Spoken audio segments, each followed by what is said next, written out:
A very good morning to you and welcome to Afama's Radio. And now today I am joined by my very good friend here as we get to introduce our topic of discussion this morning. Thank you, Christine. It's actually Afama's TV. We are also in radio as we're speaking right now. It's a great step that we have made. And very good morning to all our viewers everywhere you're watching. And today we have a very interesting topic, Christine. I think you can put us to speed. Yes, we're going to speak about food systems. And this is just about insect farming and insect and nutrition value. I don't know if edible insects. I don't know if you like eating insects or you just find it a little bit disgusting or primitive. That's the right word to use. And remember, you can join in this conversation on our social media platforms, and that is on Facebook, at Afamas Media, on Twitter, at Afamas Media, and www.afamas.com. That is where you can reach us on our social media handles. And please, get into this conversation as we get to discuss it a little bit deeper. Yes, and what is your thinking? Is it primitive to consume insects? Yeah, people have been associating eating of insects to primitivity or to cultural beliefs or probably to poverty. And funny enough, do you know North America, Canada, parts of Canada, North America, and even the EU, like we were discussing this morning, much of their supplementary protein come from insect protein. Exactly. Insect flour, the insect burgers, the insect bread. We've discussed about so much about insects. So it's not an African or it's not a backward thing. Or that as more research are going on, we've realized that the protein percentage in some of the insects are quite high, and we are moving into alternative source of protein. Yeah. And I'm just thinking about a burger patty that is made from insect flour. I wonder how that tastes. And also we've seen that we also have insect pasta. So you're eating spaghetti, but it's made from insect flour. Yeah, and let me give you a fun fact. Yes. A fun fact. Do you know in every human's lifetime, they say in your lifetime you've unknowingly eaten 8 spiders. They say almost all human in your lifetime you've eaten 8 spiders, knowingly, unknowingly. So, spiders. Yes. Spiders. Yes. The poisonous ones. No, the non-poisonous the non-poisonous. So that means in your lifetime you've eaten an insect without your knowledge. So you can't rule out you having the protein from the insect. Yeah. So actually, like most of these developed nations are embracing supplementary diet based on the nutritional values of some of these insects. Yeah, like you've seen, there's a lot of demand for cricket farming. Yes. It started in North America, and right now it's in Africa. Like in Nigeria, people are doing a lot of cricket farming. Here in Kenya, actually, there was a documentary about this young guy, probably I think in coastal Kenya. There's somebody who's doing cricket farming, and he's making cricket biscuits, cricket crisps, cricket. Wow. Very good. I can imagine. So it's just snacks. And I'm told that I was just reading in the morning when we were discussing, and I saw that they taste like roasted nuts. Yes. Ground nuts. Roasted nuts, roasted meat, bit of it, it's the fleshy. Exactly. I wish Jackie was here. I tell her the story of one time I was coming from Uganda, and then somebody brought to the window the bus I was traveling with something called isenene. Isenene actually roasted, very nice roasted. They're called these green grasshoppers. Exactly, they're cut out the flaps. Yes. And then they roast and then they fry it in such a way they're golden. They're yes. Smelling very nice. Isenene actually, they're grasshoppers. The green grasshoppers. I saw that on TikTok, and there's one side, if you want them green, they can still be sold green. But then if you want them deep fried, you can still get them. Hey, they look nice. So You taste it like crisp, nice taste. But I don't know, the person who was handling that, maybe he wasn't very hygienic, because I became very, very story for another day, you know. Yes. I had to stop the bus. In the And middle you're of all the- sweaty in the bus and all that. that 1-2 tastes like, oh, this is nice. By the time I'm reaching Entebbe, I told the bus driver, who didn't even speak Swahili, told him, you know what, if you don't stop this bus, I'm going to... But I'll be again, the talk of the town. maybe it was just cleaning your stomach, you know, because as we have seen from the nutrition value, probably it was just cleaning up your stomach. So and that all cleaning, that aspect of people talking about cleaning is actually a body reacting. Your body, if your body senses that there are toxins or there are things that are in your stomach or in your bloodstream, it ejects them immediately. That's the cause of diarrhea. So you've eaten something and your body just realizes. It's like throwing up. You know, your body also works in a very unique and defensive way. It won't allow you to take in toxins. So that is why you find yourself throwing up, because your body cannot contain that waste. So that's why people say it's a way of washing your stomach. No, it's a way. I think I can say it's a way of washing, because your stomach, your body reacts to that. Exactly. And in that such a way, it actually expels everything that is in your stomach. Yeah. Wow. And that is very, very interesting. But probably if we just continue discussing the edible insects for humans, and people have been asking if it is okay, because they just know of one insect, the kumbe kumbe. They eat during the rainy season. I think millennials won't even understand. I was somewhere with my family probably last week, and then it was raining. And then we started seeing those flappy things. So my daughter started running. You know, I'm scared. I told this child heading to this. And you know, I was even taught a better way of just catching them. You just put a bucket or a basin full of water, and they just get in. Yeah, they're just getting in, because they can't fly again. It's some place I was having an argument with some of my friends. There's a place in Western Kenya, I think in Luanda, where actually it is a big business, booming business. In Luo, I hear they call it onyoso. This insect with a very big belly. The thorax is quite huge. Yeah. It has a lot of fat inside. Yes. It just pops out of the hole and it runs, it flies. So people run for it. So there's a place in Western, I think, Kumsalava, where people actually, it's like, they become a choir, you know, they do.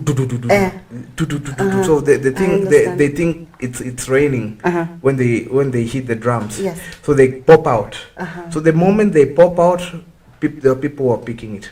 So it's actually they have like music they sing there so that these things come out, and they play a lot of drums, and then they say, like, there are places in Luanda in Kenya, there are places there's actually an insect market where you can go buy some of these insects.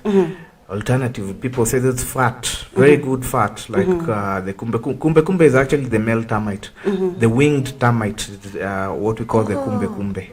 So those are termites. Yes. But that is the male one, the one we consume. Yeah, the winged, it's called the winged termite. Yeah, it's just normal termites. I'm getting nostalgic, and I'm just salivating, because I remember I used to just take the pan that my mom used to cook chapati and I put them there with and then it goes so well with ugali, and you eat it. So the I couldn't wait for the ugali. Yeah. And just a quick fact about some of the insects, for example, like the cricket. Let me give you nutritional value of cricket alone. Yes. And that is why cricket is one of the most nutritious insects in the world right now. Cricket alone has 5% calories, which is very low in terms of your health, if you're checking on your health and your calories. It has 6 grams of protein. Wow. That is very high for somebody who wants to, build up in your protein. 2.5 fat, which is 2.5 fat, not really bad, that can, and then 1 gram carbohydrate. So if you want to fatten your children, You want them? You want feed them on pom-poms. cricket diet. Yes. Yeah, cricket is it can be a good alternative, especially for animal feed, because we're looking at the protein percentage. The higher the protein percentage, the better for your, especially if you're somebody. Yeah. So yeah, like there's so many animal protein, animal. There's so much interest in animal protein.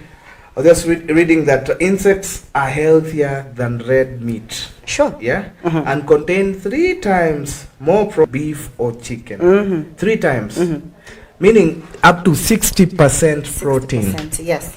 You know how that is fascinating, especially to a farmer. How somebody like me, for example, if I look at the protein every time I'm buying feeds, I look at protein percentage. The protein value, yes. And also iron and the vitamin Yeah, B12. iron. Yeah, it has iron, vitamins. It burns vitamin B.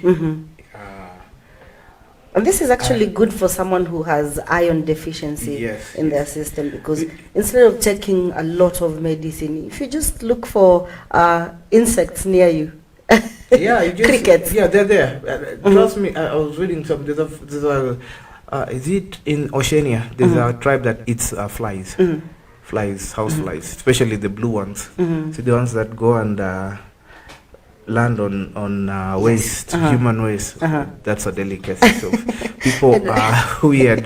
Yes, and right now, actually, Robert, in Canada, we have packaged insect flour, and this is from this termites. So it's packaged in flour, so you can just buy it at your local stores. Yeah, I mean, if you really want, like for example, what we are saying, like if it's like enriching flour, like having soya in your flour, or that you're having a percentage of. This is very good, especially for young children who are just growing up, like under 5-year-old. Give them probably in their uji. Yeah, that supplement. So it takes us back to whoever was saying that people are eating insects backward. I do not think that is very right. That is just a statement, like saying farmers are backward people. I think that is someone who's not has no facts about insects, because they think it is primitive. We're still in the Neanderthal system. Yeah, we have not evolved. We've not. Evolution is still taking place in us. That's why we are consuming insects. Yes. So there are very many markets here in Africa, specifically for insects. Like I told you, there's a place called in Luanda. Luanda. I used to study in Maseno University, so we used to go and hang around in Luanda there. So you'll see very weird insects being sold there. Especially the kumbe during the rainy season. Somebody will come with a bucket. You just see wings, things just. You like it when they're still alive. Yeah, you take it and eat it. I just wonder why even fish, even seafood, you cook them when they're alive, like crabs, lobster, even octopus. Normally, the best when you're trying to get the best out of them is eating them when they're still, cooking them when they're still alive. Yeah, even for such insects, it's good you eat them or you cook them when they're still alive. Now that part, I think that is our human part, where we like hunting. Yeah, it is. You went to catch it. Yeah, you want to catch it alive and just fry it. I think basically also is some of them become toxic as soon as they die. They start decomposing very fast. So, but I'm here to find out. I'm here to do my research. Why? The time I went somewhere and then they brought us a lobster, and then they took it and they cook it when you're seeing. Very big lobsters. Wow. And crabs. Yeah, and crabs. You eat them. You'll see them dying too while they're on fries. Yeah. Oh yes, like lobsters, crabs. Those are arthropods. Arthropods are actually part of insects. Part of what we are discussing now. In Naivasha we have crayfish. Crayfish actually almost like lobster. Very nutritional, Very, very nice. I'd encourage anybody who, especially if you're in Kenya, when anytime you're in Naivasha, go and ask for crayfish. Crayfish. Yeah, crayfish are like lobsters. Yeah, very sweet. You see, just put them, get it the way it is. I wish I put some picture. I don't have the Of picture. crayfish. Yeah, we've gone to Naivasha. I actually used to do aquaponics with crayfish before. All that I realized, those crayfish started killing my fish. Because of the ecosystem. They're very Chloe. They have claws. they have claws, and they're very, what do you call that? Dominant. Oh, they're very territorial. They want their space. They don't want any other thing to come near their space. So what we'll do, just if a fish comes near it, it just scratches you, and then the fish will eventually die because of the injuries it has. It sustains because its skin is still probably it's toxic. fragile. It has a toxic, and then once it chappers you like this, you will sing the national anthem of Ethiopia. Very painful. Yes, and now it is just 13 minutes to 9 o'clock. An update on our roads. We have someone here, Omurush, who's told us that a young boy, 11 years old, has just had a terrible accident next to Imara Mall on Mombasa Road. And this actually, according to him, it's negligence. Yeah, that is quite sad. Right now the children are out. They're actually out and about. How do you let your child? And the way that road is bad. It's just next to the expressway. Yes. So everybody is rushing to work. So how do you leave your child to just run around like that? It's quite quite sad. Quite bad. This is quite sad, and please keep updating us on what is happening on your roads. More on that on our social media handles as well, as we continue to discuss about insects. And actually, talking about N-months, I think everybody is removing his car today. Yes, it's N-months, so we have to should be expecting traffic. And remember, we have to do that because we are heading to Christmas. Oh yes, and we have to travel with those cars. And people have to make money, so you have to come to Nairobi and see how to make money for Christmas. And remember, we also have to buy clothes. So we are rushing to town to buy clothes. Yes. Yes, and we have someone else here who's saying that at General Motors, and this is still in Mombasa Road, it is quite hectic around there. They have been standing there for almost 30 minutes, and the road is not opening. On Thika Road, it is looking smooth. There is no incident on that side of Thika Road. Yeah, and this is quite interesting, knowing that everyone is going to work, and they have also applied for the Hustler Fund. We forgot to mention about that. My question is, do people actually look at the terms and conditions? You see, that is something that binds most of the Kenyans. You know what happens even with these mobile applications, mobile money, or you call this, let's apply for your cash. They have lots and lots of mobile apps. Mobile loans. Yeah. They have lots and lots of terms and conditions, big terms and conditions, and I'm telling you, if you don't go through them, some of those terms and conditions will actually need a lawyer to interpret for you. Otherwise, they can catch you in a very small way. So it's very important that, especially when you're about to sign a contract, nothing comes for free in this world. Or when the deal is too good, think twice. Like you are told, this Hustler Fund is going to help you. I think Fuliza limit grows the more you transact. Yeah, the more I don't know how true that is, but like the mobile loan apps where you borrow, you pay early, it goes up. They put you into a debt trap. By the way, it's just like Fuliza. That is a debt trap. That's a debt trap. And that is why I think even when you're signing something, the terms and conditions are in very small letters, because they know most people do not read them. And what like my brother Noah said, only if it is deemed necessary, take a loan. Only when you are deemed and you know that you will pay it back.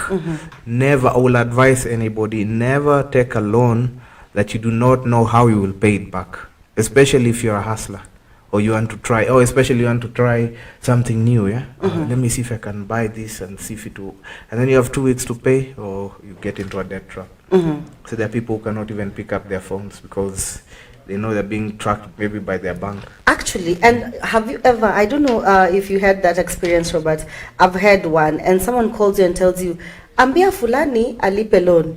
And so I'm like, where am I coming in? Yeah, it's quite, but thank God that the central bank actually put a clause to stop these mobile applications from harassing your next of kin or anybody in your contact list, because that is going even against even the Bill of Rights. Your right to privacy, your right to your own space.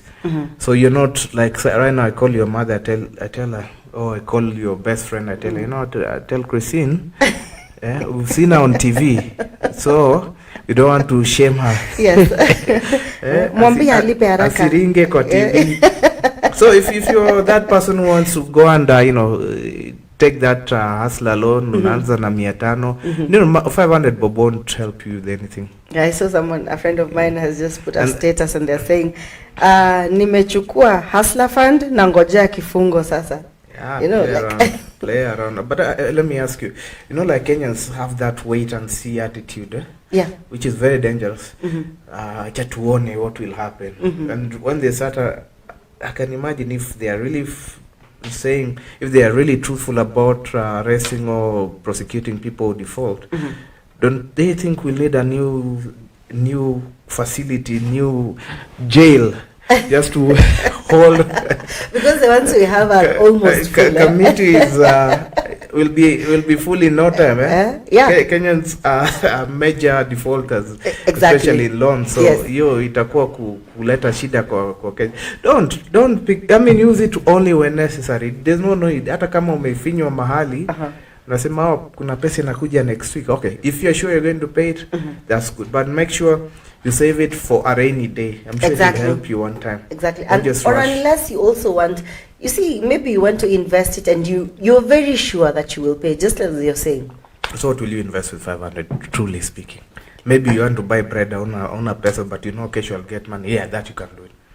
Something very basic. But again, why borrow money? You will pay with interest to buy bread. And then another thing, I was talking to a friend, that is a way of also government getting very free data on people's information, people's spending habits, government is going to harvest a lot of information on your financial details. For example, I don't know if they use an app or I think there's an app, or they'll be able to understand, to look at your habits, your spending habits, your money usage habits, get your information. Actually, no, I don't think it is, but probably before we start that, because that will be another discussion now. Yeah, I'm sure they'll just get a lot of data on how Kenyans use the money, how frequent Kenyans can be able to pay. It will reach a time when a first batch of defaulters default. They wait and see what the government will do. The government will be overwhelmed.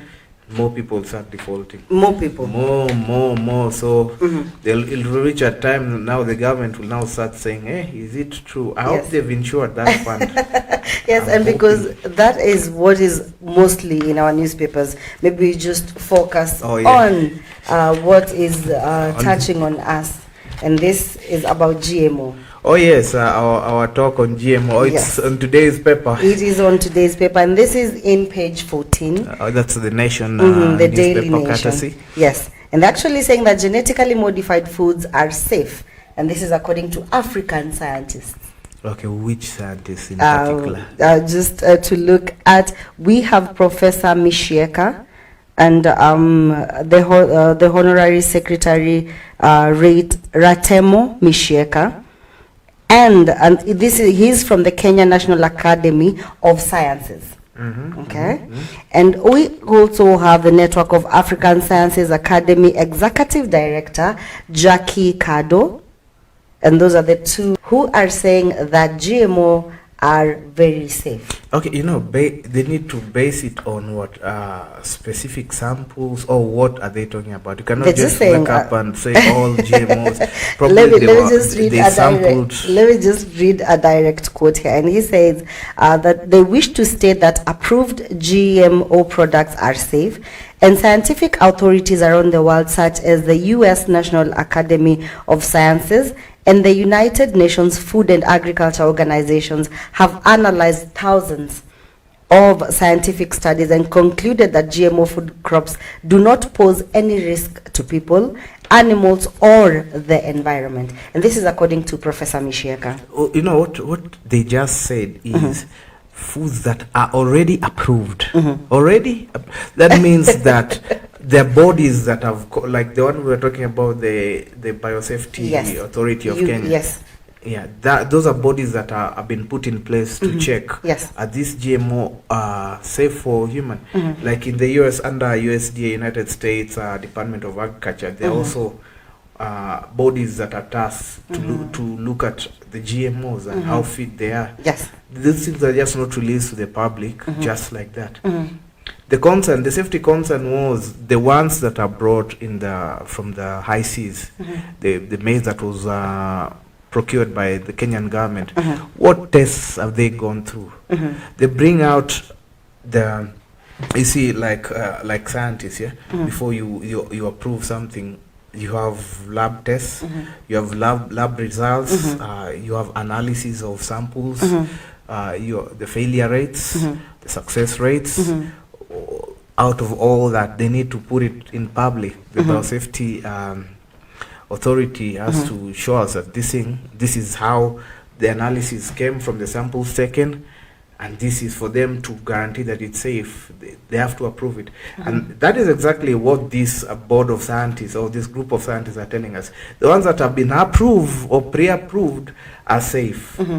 But also, we cannot just allow things dumped without pure extra safety or extra check by some of these organizations that have been tasked. Actually, according to this organization, the products have been here since for 25 years now. Yes. So they were introduced 25 years ago. Yes. And Professor Mishieka actually adds that there has been no verified health problems that have been reported. Of course. Remember in our show 2 days ago, I was telling people that you've been eating these things and you don't know, and they're just proving what I just said. Yes, and actually more than 70 countries have adopted biotech crops, with more than 190 million hectares of biotech crops grown globally. Do you know the only 2 countries in Africa that have accepted genetically modified organisms, the GMO?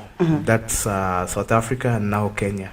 But now Kenya we're still at limbo of what's going to happen. But presently, South Africa is the only country in Africa that has accepted GMO, and the GMOs are in their stores. People can eat GMO.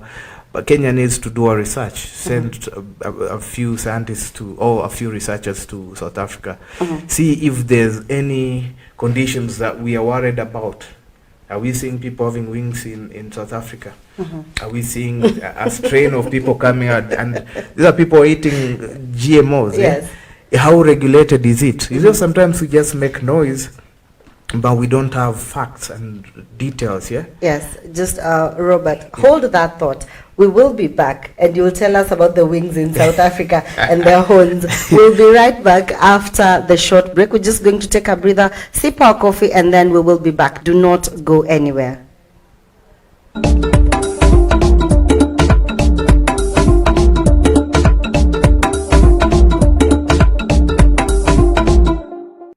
Unatazama Farmers Media. Sema mwisho. Unatazama Farmers Media. Ya mwisho mzee. Unatazama. Farmer from Kajiado West. I'm the chairperson of the Kajiado Beekeepers Cooperative Union and also the chairperson of Kajiado Beekeepers Cooperative. The union is for the county, and the Kajiado West sub-county cooperative is for the sub-county of Kajiado West. So I'm glad again I'm meeting you for the second time. The last time I was in your studio Today we are here, we are discussing about apiculture and the role of apiculture in climate change. We know that the adverse effects of climate change, what it has caused. Actually, as we speak, the county of Kajiado has maybe felt a lot of impact that has been brought about by this drought. And the drought is all about brought about by the effects of climate change. So when we talk about apiculture, apiculture is all about beekeeping, the activities involved in the beekeeping industry, and all the stakeholders that are involved in that beekeeping industry, and that we've destroyed because these companies have caused a lot of destructions in our forest and also in those environments that maybe other plants used to inhibit. Yes. Lastly, I just want you to do a drop for me. Say your name, you're the chair of which beekeeping union, and you're watching a farmer's media. Yes, this is you'll say something in Kimasai to make it look nice. Yes, this is Kisai Meitamei. I'm the chairperson of Kajiado West Beekeepers Cooperative and also the chairperson of Kajiado Cooperative Union. That is for the entire Kajiado. And I'm so glad and also assuring isidai ana kitesheni nikijo a farmers media magagira itengeni yok enikinko taata tenikiponu aas esiai eramatare ang kingira adamu ajo kanyo kuna tokitin taata nayau ena nyamali nayau olameyu neeku ashe oleng. Yes.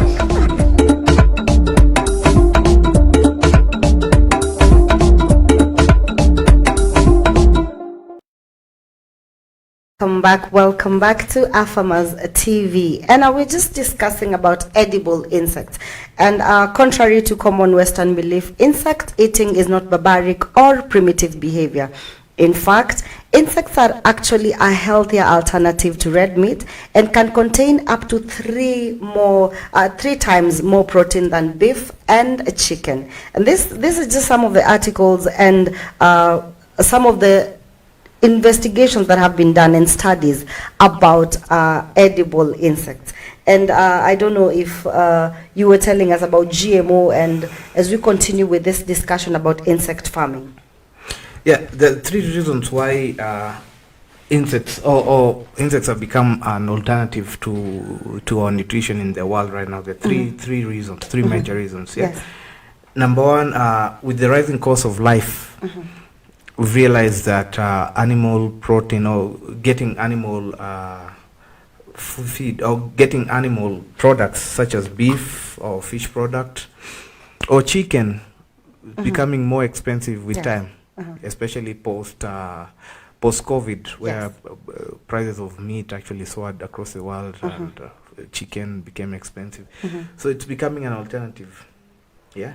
Number two is actually it's a healthy alternative because we've looked at even calories. They are very insect protein or insect meal actually has low calories compared to things like animal protein or like from like meat. Meat has higher protein, higher fat, higher calories. And lastly, animal feed production. You see, it's very why we're embracing insect feed because of the high protein, which helps us make very good animal feed. So those are the three bases of why they're becoming a big thing in Africa. Just to give you a shocking a small fact, do you know in South Africa we have this this kind of worm called mapome worm that the insect industry or in this insect in trying to get this protein. Yeah, that is what I think about that. Is one of the concerns actually. And considering also the prices, just as you have said, the prices of meat and chicken rising, and we also have the climate conditions. And more importantly is the cost of feed is becoming too expensive. Cost of processing and transporting and manufacture of these animal feeds becoming too expensive. Right now, you've even seen the prices of fuel prices gone up. So it actually increases the cost of production. So right now we are looking at an alternative. We have this black soldier fly larvae and pupae, which is becoming quite a good alternative of feed. We also have larvae. I've written an article on larvae. Wow. Larvae farming. Inzi, you know, those larvae, the ones Yes. that we see in toilets and in waste. The big ones. Yes, those white crawling maggots. Yeah, let me call it maggots. Yes, maggot farming is also building momentum. Very easy. You just get your dirty, I'm smelly sorry, stuff. but why would I go maggot farming? What are the benefits? Please Maggots just have very high protein. Very, very high protein. for what exactly? It's an alternative to your feed, to your chicken feed. Oh yeah, for chicken Yeah. probably. So like there's a project we did somewhere in Bomet where we did an integrated system, yeah, where we have chicken, fish, and it's an aquaponic with chicken and fish. Yes. And the waste we have, especially this high grade chicken. The more you feed, they release a lot of waste. Mingi sana. Yes. If you have like about 100 chicken, I'm telling you, it's a lot of waste that is being released. Yeah. So what we did is quite simple. From the waste, we just have a way where the waste falls. The chicken is on top, and then the waste falls down, and rolls into somewhere where we collect it. So where it's packed, we introduced worms, earthworms. And we've also introduced house flies. Just put The larvae now. How we got the flies to get into to come. We just put a bit of molasses and just some sweet scent. Flies will come. They will lay eggs. We'll have maggots. You'll have thousands and thousands of maggots. So we've constructed in such a way, once they lay eggs and the maggots start moving, the maggots fall into somewhere we can collect them. As they grow, they fall down, and then we just collect them. We give them to the animals, to our animals and to the fish. So this means that even this edibles, they are good even for the chicken.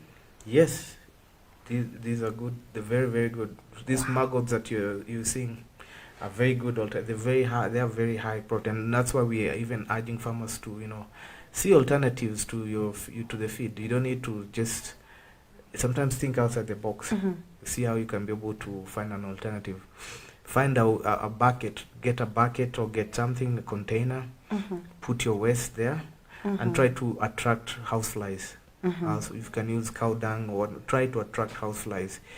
Let them lay eggs there. And then start culturing maggots. Wow. From that maggot, you can fortify it with the feed that you're giving your animals. If you're chicken, you can have the chicken feed, and then you fortify that the maggots in there, and then they eat. And actually, there's someone here who has just said that what you're saying is very true, because even for fish and pigs. And he's saying that according to a study that was done, this type of maggot-based animal feed has fetched $10 million in capital in South Africa. South Africa, because I love South Africa because they embrace it. They embrace a lot of South Africa and Nigeria. They really love embracing technology, especially in farming, and that's why they are doing so well. Even Ethiopia is coming up. Kenya, we have that wait and see attitude. Yeah, the one that you said. Yeah, problem in Kenya, they'll watch and then see, is it working? If it works, then everybody will rush to it. Remember, this bird called what? Quail. Yeah, the quail. Just because somebody went online. It in Kikuyu, because there was a song that was sang, Maya ya Cuero. You know that guy? Yeah. Because I was still in college by then. So we had in Kenya there's quail farming, which is really, really hitting, and it's a technology that came from China. I think I don't know how people, just somebody went online and read, quail farming, quail eggs, that's this. But now, just like any other, you can say, it has iron, it has, like the way we are saying, like cricket has iron, has this which is good for your blood, Exactly. which is good for all this vitamin that is good And for the good your fats, because it has also amino acids. just because of that, somebody went online and said, "Do you know quail eggs can cure goiter, whichever disease?" Yes. Eh? Now that became a big thing. But just because of that small element or that small statement, now everybody started doing it without even research. So that's a big issue about Kenyans. You know, we wait and see a fair, and then after you see something work, everybody goes, bam. And We all do with it. with their hands, legs, Yes, everything. and that's when money comes from nowhere. Exactly. You'll find now it's research. You do research like snail farming. Snail farming is doing quite well in Nigeria. Doing quite well. I was in Burkina Faso. I saw it doing quite well. There is also which one? We were talking about mealworm. Yeah, mealworms also doing quite well. In South Sudan, they eat a lot of grasshoppers. Okay. Yeah, they eat a lot of grasshoppers, and they're there for free. You know, remember during that time, in fact, there's a Mzungu who actually there's some white guy who made a joke. During that time, we had a locust invasion, saying, we have a lot of locusts. Somebody just said, why can't you harvest and eat it? That's food. Somebody was saying, you guys are complaining about locust infestation, yeah? We just got drums and pans and we were hitting them and they were flying away. Just put a net where they are, you see, where they have a route. They normally use one They drop. swarm in one place. Yes. So if you know that they're going to pass through this route, trap them, eat them. Simple. Okay. Or trap them, dry them, feed it, make animals feed out of them. Yes. Yeah. They say, And actually, if you grind them, you get this protein powder. yes, we left food to go like that. Wow, free food. Free food. Manna yeah. from heaven. Yeah, the locust. So next time we have, God forbid, but anytime we have locust infestation, see how to make a fortune out of that. Try to make feed out of that, because locusts are very high in protein. Yeah. And amino acids, because it says that it contains actually the good fatty acid. Protein is actually amino acid. From there, you can break it down into other small things like the fatty acid, acetic acid, and all the others. Wow. And carbohydrate is also very important. Very good, yes. Yeah. And we have the 4 celebrity insects that are mostly eaten in Africa. Yes. 4 celebrity. The first one is grasshoppers, locusts, and crickets. Yes. As you have identified. Actually, cricket should be number 1 in the list. I'm yet. Next time we'll search. We'll tell our producer to help us locate cricket farmer or cricket biscuits. Or if you know of somebody who has cricket biscuits here in Kenya, there are so many people who are doing cricket farming.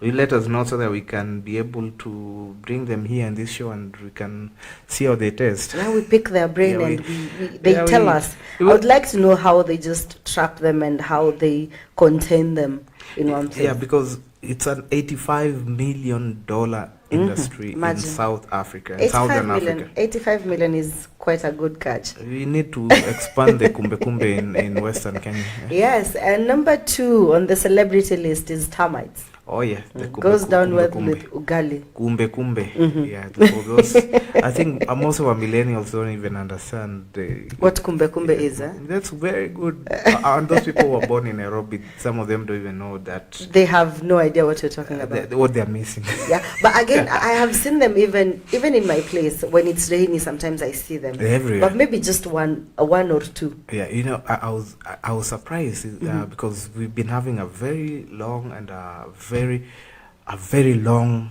drought. But the moment it just rained, water just touched the ground. I do not know where they came from. They just popped out. I think years, after months of, unless they're timing the rainy season. They know because of the ecosystem. They even know the smell of rain when it's coming to rain, so they're ready. They're just meaning that impact of human activities on the global climate can really affect the whole ecosystem. Very, very much so. Very, yes. And do you know, by the way, we've forgotten the most important creature, the most important insect in the world. Do you know which one it is? Which one? The most that they say, if this insect, can somebody, maybe that's a trivial question, if this insect goes extinct, 10 years, human go extinct. Okay. There you have it. That is our trivial question. We'll get to sample the answers at the end of our show. Who will be able to answer that question? Which insect, when it goes extinct, human beings will go extinct? Yes. And we'll give you a shout out right here as we finish our show. Yeah, we'll tell you at the end of the show, so keep watching. Yes, please tell us, if this insect goes extinct, the world will come to an end. Not really the world. It will have such a bad effect to human beings that we might go extinct. That means it's the biggest contributor to our ecosystem. Yes. Okay. It's something that we know every day. We see it every day. It's a very I'd like to see you people try. Please, please, please. No, Google. Don't go to Google. Don't Google. Please do your research and Google University. Please then tell us your answer. Remember our social media handles. On Facebook, we are at Farmers TV. On Twitter, at Farmers Media. And on our website, www.farmers.com. Please tell us your answer to our trivial question. We'll get to read out your answers at the end of our show. And now continuing with our celebrity list. Go on with our celebrity list. Which one is there? Mopenworm, the one you were talking about. Yeah, the one that's $1 million industry in South Africa. Imagine. That is quite. And then we have number 4, palm weevil larva. Oh yes. That one is also it's also doing. Our producers showing us cockroaches. Yeah, there are people who do. Oh yes, I forgot it. Cockroach milk. Do you know that is Robert. the most expensive animal insect extract? Okay. Cockroach milk. I don't know why I forgot about that. Cockroach milk. Yes. Please tell me how that does. I mean, how? How do you even milk the cockroach? There's that white, they call it milk, but there's a white substance that is produced by cockroach. You know, have you ever stepped on a cockroach and you've seen that white thing? Don't even say stepping. Every time I see one, niko na slippers kwa mkono. Cockroach milk is one of the most expensive liquids found from a dirty insect like cockroach. How is it beneficial to us? It has almost 80% of protein. Okay, from 60% to 80%. Yes. But for animals, not for humans.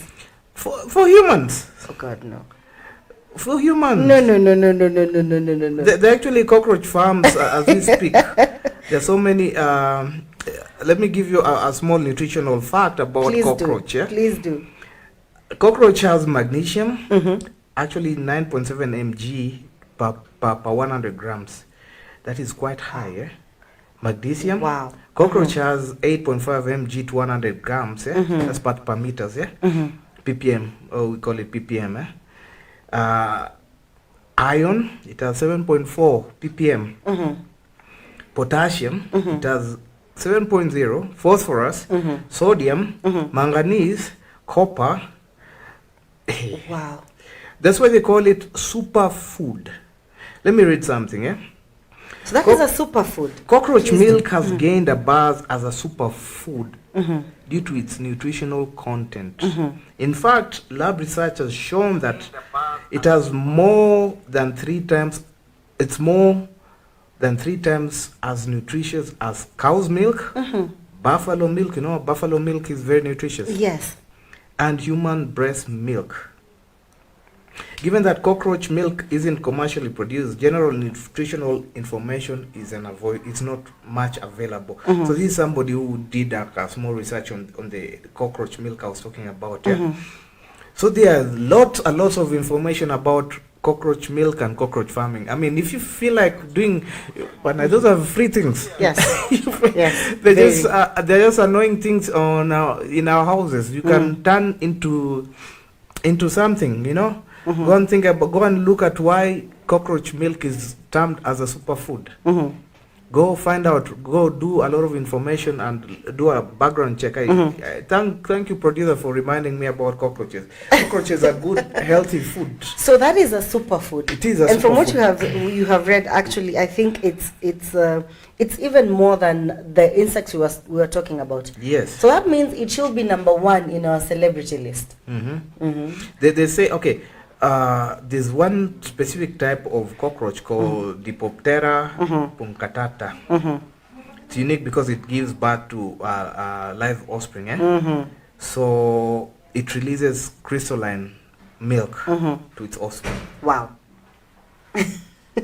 And we have our comments on our Facebook page. We have Thomas Okello who's saying tamu sana. And we have Fiona Luta. Amekula. Yeah, najua. Thomas umekula gani? And we have Fiona Luta who's saying climate change has really impacted the world. Kenya has faced the deadliest drought ever. We've witnessed hunger. Why should we be against GMO when it could be a solution to food security? Okay. And then Jackie Moore who's saying, why would someone eat insects? What I know is insects create the biological foundation for all terrestrial ecosystems. Now, Jackie, maybe we should get Robert to buy you cockroach milk. No, let me tell her. I started telling her a story of, I was in a place called Goma in DRC. And one time we went somewhere to some market that it's always there. It's like Kenyan market, but now this is meat market. This is I'll call it a weird market. One of the weirdest market I've ever been to. You'll see, that's the first time I saw the head of. They put gorillas' heads. They have these baboons. Okay. Like you'll just look at it, unaweza shtuka, you might even think it's a human's head there. Yes. Now they have weird.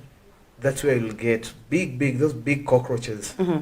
They sell cockroach, they sell termites, they sell. Do you know this? The queen termite. There's a queen. There's a queen termite, just like a queen bee. Yeah, the queen termite, the one that has very big white abdomen. Oh yeah. The one that people really dig. Yes. There's that, and then there's this one when the huge one, and it's white and it's somehow fatty. Yes. And yes, it grows. And it has. You can count the number of years from the and it grows in a mold of Yes. like a sand, the small kahil of soil. Oh, that's a golden meal in some places. I know that one. Africa. I have eaten that one.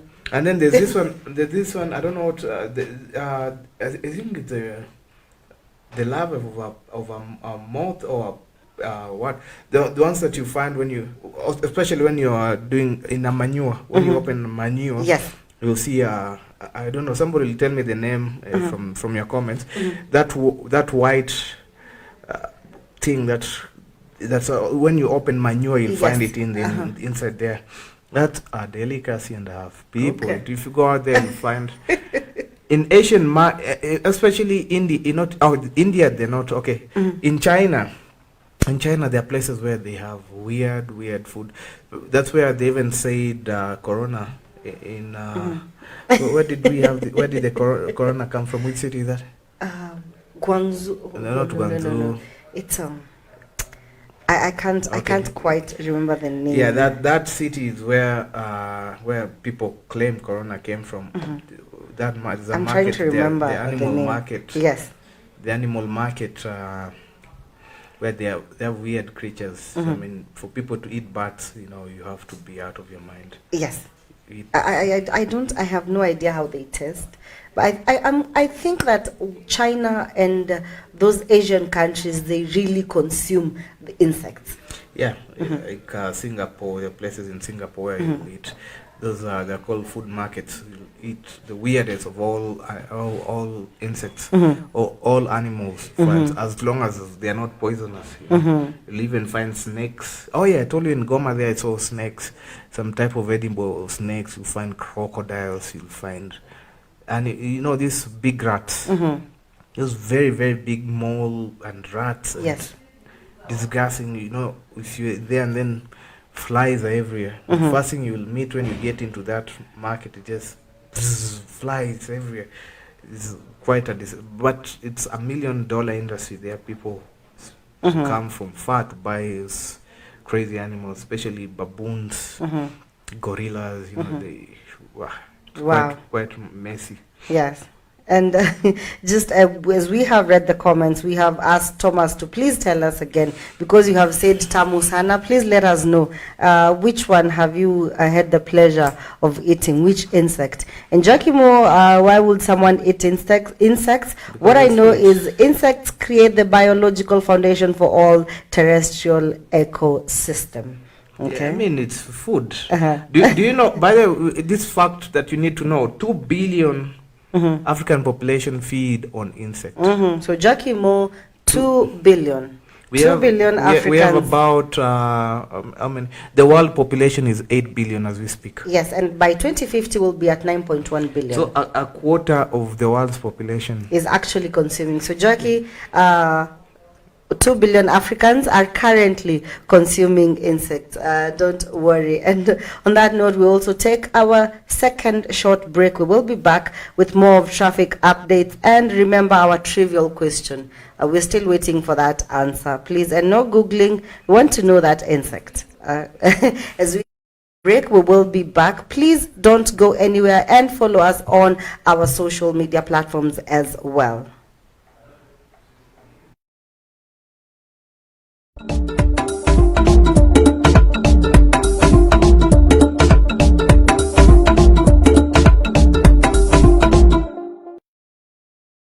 In 3, 2, 1 and action.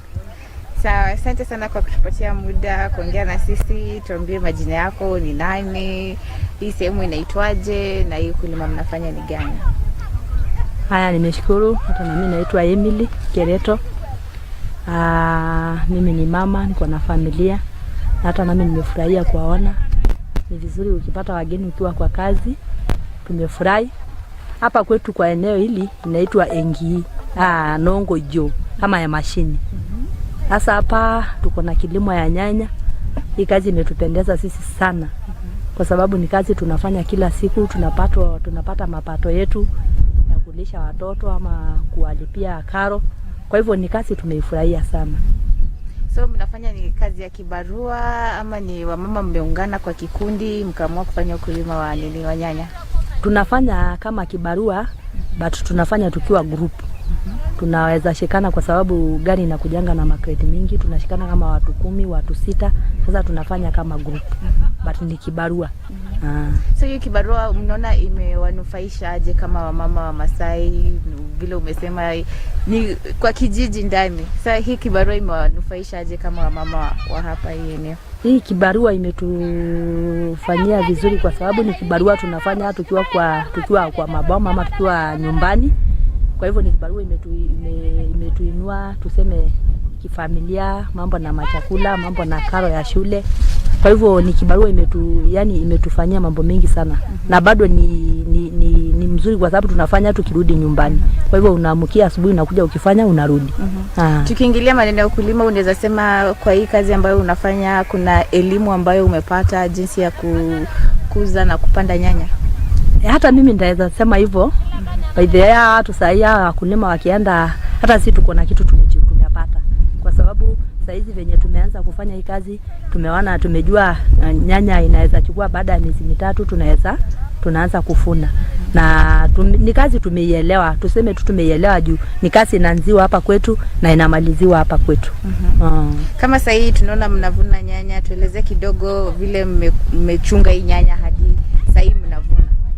Process yake mlipanda lini, utajuaje nyanya iko tayari kuvuna? Mimi siwezi jua sana mambo vile ilianza, but ninajua tu ya kwamba inachukua almost 3 months, after 3 months tunaanza kufuna. Lakini bado ninajua ni kazi inaanzanga kwa nasari, inaingia inachukua muda, tena inaanza kupapililiwa, inaingia mahali nyingine inaanza kuzaa nyanya. Sasa ndio tupate mahali imefika tuanze kuchuma. Kama sasa hii tukiangalia kwa hii shamba kuna nyanya zingine ni ndogo, zingine ziko red, zingine ziko karibu kuiva. Tuonyeshe ni gani zenye mnachuna zenye ni za soko. Saa hii za soko ni hizi. Mimi najua ni kama hizi. Saa hizi ndizo za soko saa hii. Kuna zingine zenye pia ziko karibu kuiva. Ni nini mnaangalia wakati mnavuna? Kuna zingine tunaona ziko tunazo hizi tunasema ziko red na bado tuko na blue band. Sijui kama nitaweza toa. Tuonyeshe tu. Kuna blue band kama size hivi. Sasa unaona kuna tofauti. Hii ni blue band na hii ni red. Na mnafanyanga sorting mkikuwa hapa kwa shamba? Kuna zile zimekuliwa na wadudu, kuna zingine mnajua je ni gani ni mzuri ya soko? Saizi tunajua kama tuseme hizi mbili ni za soko. Hii sai kama hii haiwezi fika kwa soko, ni kama hii. Juu hizi already na sai haiwezi fika sokoni. Kwa nini? Kwa sababu hii nikijaribu kuangalia ingawaje hata mimi sio mtaalamu wa hii kazi sana, ni kama imechomeka kwa jua kabla haijakomaa. So ni ujumbe gani ungeambia wanawake wengine ambao pengine wamekaa nyumbani wanaongoja mzee alete pesa ya maziwa? Ujumbe gani ungeambia wanawake wengine wamekaa nyumbani? Mimi ningependa tu kuambia hata wao at least watoke tu wajifanyie tu vibarua. Juu hata sisi hii sasa tumekuja kupata, tulianza na mambo ya maziwa. Tulikuwa tunauza maziwa, Mungu tena akaja akatubariki tukapata hii ya nyanya. Kwa hivyo mimi ningependa tu kuwaeleza kwamba usikubali kukaa nyumbani. Hata kama ni kale kasukuma yako unapeleka sokoni unaenda kulima, usikubali kukaa nyumbani. Kwa sababu sasa sio wakati wa kuletewa chumvi na mzee kununuliwa mafuta ya kujipaka, ni wewe mwenyewe kujifanyia. Kwa hii kibarua mnapata kama hela ngapi na ni nini inakupatia hiyo motisha ya kuja kazi kila siku? Yani unangangana kufanya ile kitu inanipatia motisha ya kuja kwa kazi ni bidii yangu. Kwa sababu kupata hela inategemea na bidii yako. Sababu kuna wale wako active na kuna wengine wanaenda polepole. Sasa ni venye unatoa. Sasa active yako ndio itakupatia mshahara yako. Nashukuru sana kwa muda wako. Hata nani nimeshukuru. Karibuni tena.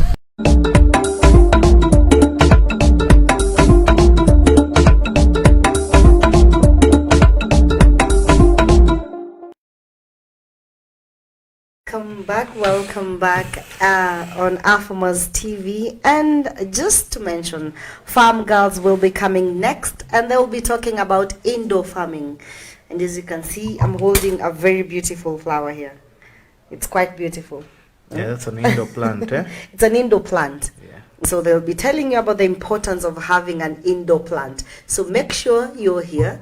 Do not go anywhere as they get to tell us about indoor plants. Yes, and just to look, Mwakio, at the trending topics in agriculture worldwide. Before we even go there, we forgot. You know, 2/3 of Madagascar eat insects. 2/3. Yeah. That is almost the whole half of the country. Yes, because Nikavile, the way we eat ugali. The way ugali is our staple food. Yeah. For them, it's just insects, yes. termites.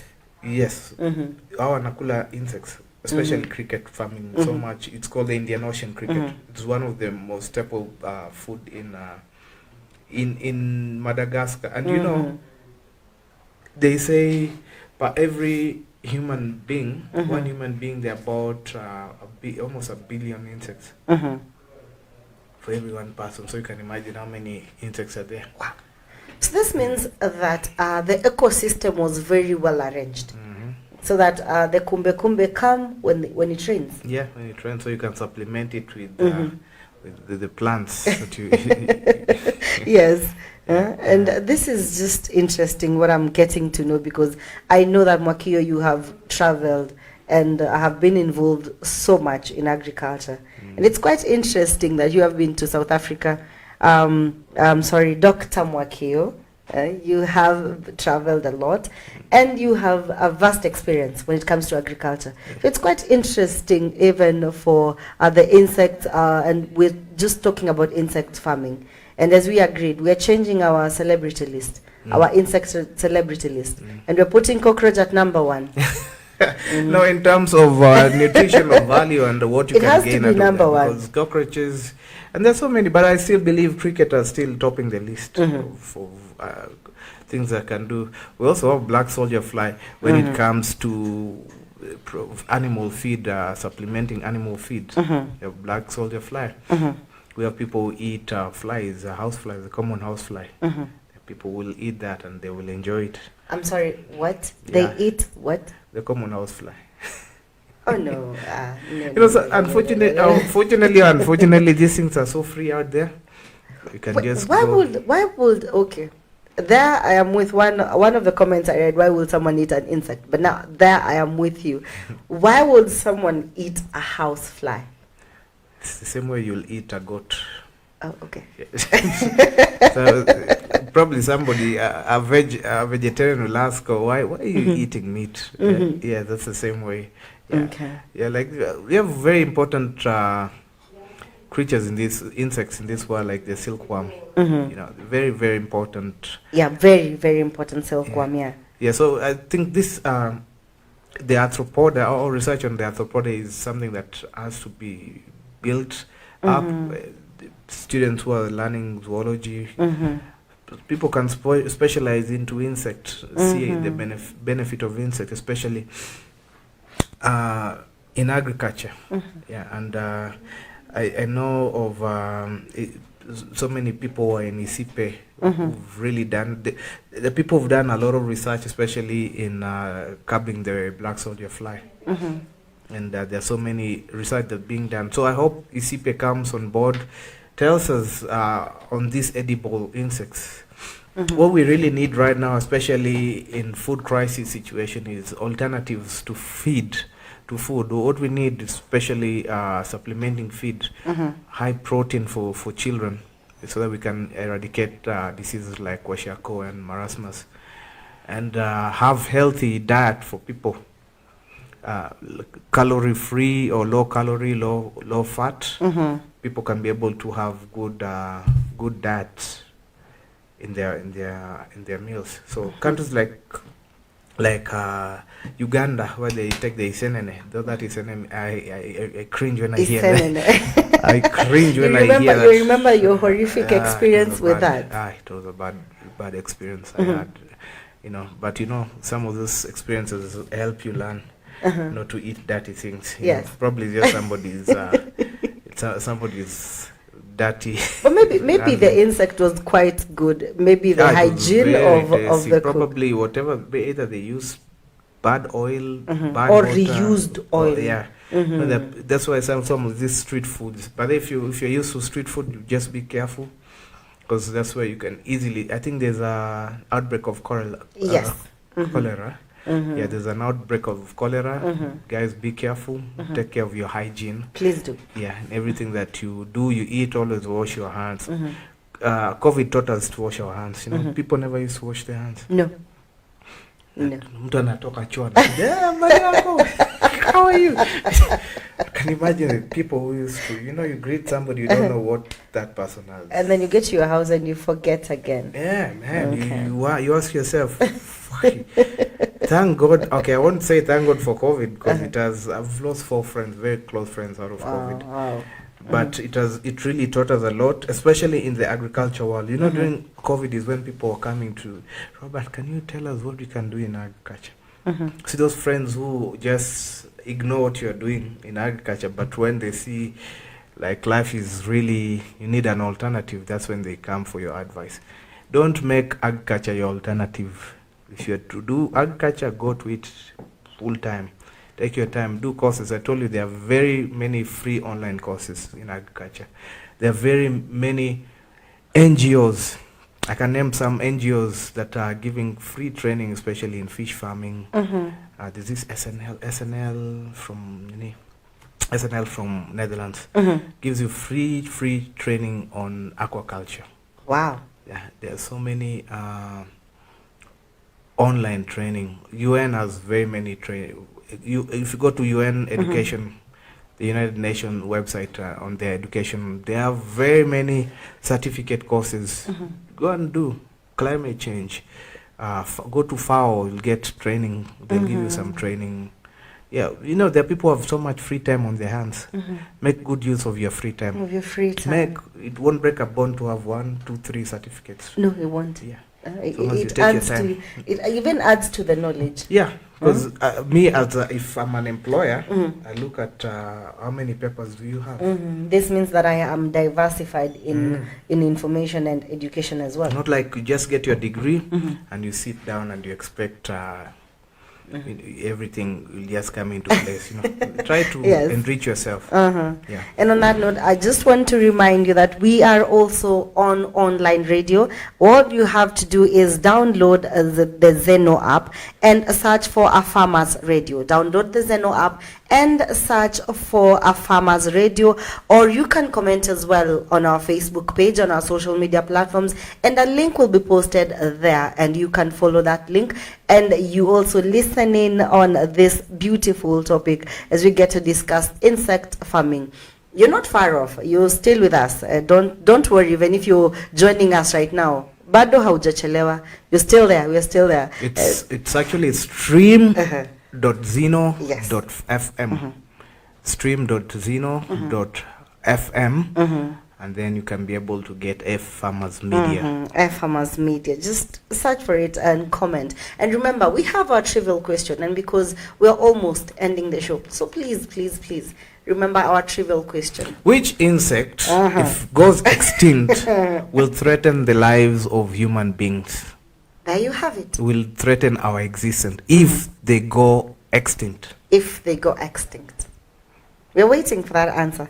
We're waiting for that answer as we just get to sample our comments. We'll get to read your comment on that. And we wanted to discuss about the trending topics in agriculture. I've read somewhere right now that there's a shortage of potatoes, especially these big chain stores such as kutengeneza chips. Yes. Fast food restaurants. Yeah, the fast food restaurants. Right now there's a shortage. That was 14 hours. It was reported 14 hours ago. There's a shortage of potatoes. So I don't know what will happen if you have a chance. You take advantage of that. If you have your own potatoes, you can take advantage. And this is where we get to just mention about the policies that are put in place by the government, so that we ensure that our potato farmers, they just get something from that. Yes. Instead of just buying it at a cheaper price and then selling it at a higher price, and the farmer does not benefit from that. No, we also need to look at the factors that cause these shortages. Yeah? You see, we are looking at our over-reliance on rain-fed agriculture. Yeah? If we could have constant constant harvest, yeah? If you're going full throttle as a potato farmer, you know that I'll be doing this yearly. If I put into place things like irrigation, crop rotation, or farm rotation, where you put your farm in such a way that when you're harvesting this month, you harvest on the other side another month, so that every year you have a circling rotation. That is actually the question I wanted to ask you, Dr. Mwakio, because there's a show 2 days ago we discussed about the overuse of the soil. Yes. So when you're farming and you decide that you just want to plant potatoes, or you want to be strictly farming potatoes, you ensure that you separate them so that there's no overuse of that soil. Yeah, it's when we overdo things also, we deplete the soil nutrients and resources. The soil, if you look at the function of soil, is actually to anchor crops, and actually also has mineral. Not like the soil has like soil comes with minerals that are there. Yes. But once a plant absorbs the mineral, the crystal rocks like sand soil is just crystalline rocks or crystalline dirt. Yes. But some of them are mixed with the chemical components. Yeah? So that the plants want the chemical component. They don't want the dirt or the things. So you might plant and your plants deplete everything so that your soil is just there. You see, it's like taking tasteless tea without sugar, because probably you've depleted the sugar. Yes. Yeah. So at the end of the day, we need to embrace things like crop rotation to help your soil heal. Let your soil heal.